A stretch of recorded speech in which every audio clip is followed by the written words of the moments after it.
participar en una de las tareas más importantes de la época que nos ha tocado vivir: defender la soberanía de nuestra patria frente a un gobierno ilegítimo, ignorante, torpe y arbitrario que pretende entregar la riqueza nacional a las empresas transnacionales y renunciar con ello a las decisiones soberanas del pueblo de México. Hace unas semanas, Peña Nieto presentó al Senado una propuesta de modificación de los artículos 27 y 28 constitucionales. En esta propuesta pretenden que el Estado mexicano, en la Constitución en el 27 dice claramente que está prohibido celebrar contratos con empresas para la explotación del petróleo. Y hoy pretenden quitar esta palabra, permitiendo nuevamente que se celebren contratos con empresas extranjeras. Pero no solo eso, la propuesta pretende limitar el servicio público de energía eléctrica solamente a la transmisión y distribución, renunciando definitivamente a la generación. Además, le quitan al Estado mexicano la atribución para que ejerza de manera exclusiva la cadena productiva del petróleo, del gas y la generación eléctrica. Hay quienes piensan y han dicho que los detalles de esta propuesta estarán en las leyes secundarias. Sin embargo, en la exposición de motivos, en ese documento que aparece en el internet, precisamente en la página 12, detallan claramente cuáles son sus intenciones. En la actualidad, con todas las antipatriotas reformas del 92, del 95 y más recientemente del 2008, Pemex y CFE son los únicos facultados por la Constitución para desarrollar las actividades de la industria energética. A través de leyes secundarias han ido violando la Constitución y permitiendo que los privados tengan participación. Pero ahora quieren ir todavía más allá. La modificación constitucional que se nos presenta tiene como objetivo quitarle a Pemex la exclusividad para realizar las actividades de la cadena petrolera del gas, del petróleo y del gas y de la electricidad. Si esta propuesta llegara a aprobarse, ya no sería ni siquiera Pemex el único facultado para realizar las actividades del petróleo y el gas en México.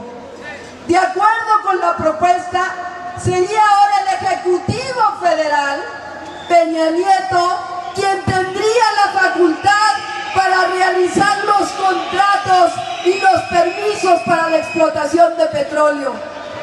Es decir, sería Peña Nieto, ni siquiera Pemex, y su flagrante secretario de Energía, Pedro Joaquín Caldwell, quien frente a una mesa decidirían a quién se van las reservas de petróleo, si a Shell, si a Exxon, si a BP, si a una filial de Inbursa, si a una filial del Grupo México o a Pemex, porque con su propuesta inclusive Pemex tendría que tener contratos o permisos del gobierno federal para poder desarrollar sus actividades.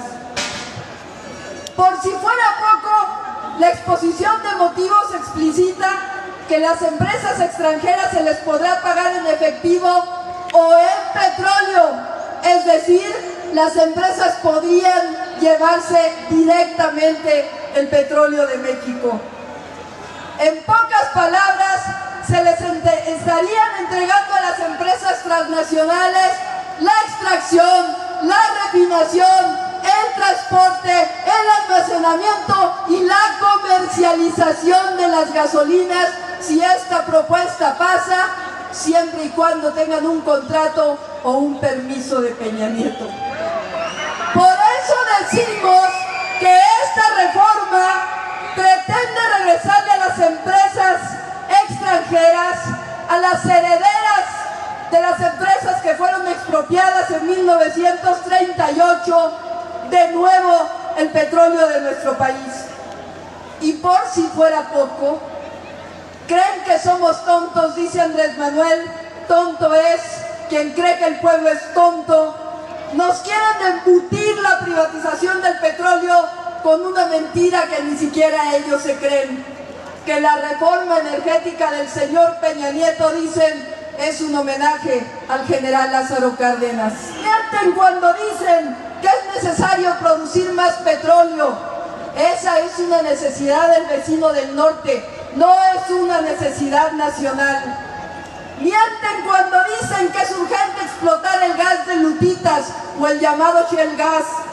La crisis del abastecimiento del gas la provocaron ellos al hacer depender la industria eléctrica de la importación de gas natural. Bien podría aprovecharse esta situación para explotar los recursos naturales renovables del país, siempre y cuando, por supuesto, se le diera y se compartiera la ganancia con las comunidades y poseedores de los pueblos, de las tierras. Mienten cuando dicen que Pemex no puede desarrollar tecnología. No solo es una afirmación patética, sino que es una falta de respeto a instituciones públicas como la UNAM, como el Politécnico, como el Instituto Mexicano del Petróleo, como las universidades de los estados que desarrollan a los mejores ingenieros químicos, civiles y petroleros del mundo. También mienten deliberadamente cuando dicen que nosotros no tenemos propuesta. En el año 2008 presentamos una propuesta muy detallada de lo que requiere el país para hacer del sector energético una potencia del desarrollo nacional. Ahí está el proyecto alternativo de nación, en donde viene la propuesta de lo que debe hacerse con el petróleo, con el gas, con la electricidad. Las verdaderas razones de la reforma no están en sus mentiras, están en un dogmatismo neoliberal, un modelo que ha demostrado su fracaso nacional e internacional, en su afán de integración con los Estados Unidos y, por supuesto, en su afán de quedarse con una parte del pastel. Como dijo hace unos días Epigmenio Ibarra, que anda por aquí, no dan jamás cuenta de sus actos. Gobernar nunca ha significado para ellos servir. Al contrario, de nosotros se sirven. Es el país de su coto privado, su botín. Por eso decimos, basta, no más entrega de nuestra patria. Para finalizar, quisiera recordar unas palabras de don Jesús Silva Herzog, quien presidió la redacción del dictamen que llevó a la expropiación petrolera y fue el primer director del área de distribución de lo que después se convirtió en Petróleos Mexicanos. Las palabras de don Jesús al abanderar el primer barco petrolero que adquiría Pemex, el barco Cerro Azul, en 1940, y en el marco de la campaña contra México que habían levantado las industrias petroleras expropiadas, don Jesús decía: no hay que olvidar que un pueblo no conquista su libertad pidiéndola por favor a sus explotadores, sino luchando con decisión, constancia y valentía. Aquí estamos, decía don Jesús, con decisión para contestar a las noticias calumniosas que hacen publicar en ciertos periódicos los descastados de adentro y los mercaderes de afuera, mercaderes sin patria y sin ideal. Aquí estamos, decía, respondiendo a la calumnia, dando un mentiz irrefutable a quienes han hablado y hablan todavía de la incapacidad de los mexicanos para manejar la industria petrolera. Aquí estamos, decía, hoy, como hemos estado ayer y como estaremos mañana, siempre alertas para defender los legítimos intereses de México. Y aquí estamos, decía, hay que repetirlo una y 100,000 veces, de pie y dispuestos a continuar la lucha, porque nosotros marchamos por nuestra senda de pueblo resuelto a mejorar sus condiciones de vida. Y hoy, compañeros, compañeras, estamos luchando de forma pacífica por la independencia económica de México.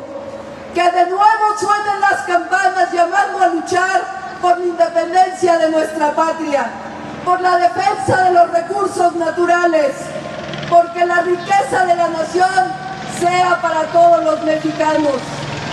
Porque hoy luchar por la soberanía energética es luchar por la soberanía nacional. Por eso nosotros sí somos orgullosos herederos de los mexicanos de 1938 que nos dieron patria. Y les pido que digan conmigo, como decía don Jesús, aquí estamos. A los héroes de independencia les decimos, aquí estamos. A Juárez y a su gabinete liberal le decimos, aquí estamos. A los revolucionarios de 1910 les decimos, aquí estamos. Al general Lázaro Cárdenas le decimos, aquí estamos. A nuestros hijos y a nuestros nietos les decimos, aquí estamos. Así es. ¡Viva la expropiación petrolera de 1938! ¡Viva! ¡Viva el general Lázaro Cárdenas! ¡Viva! ¡Viva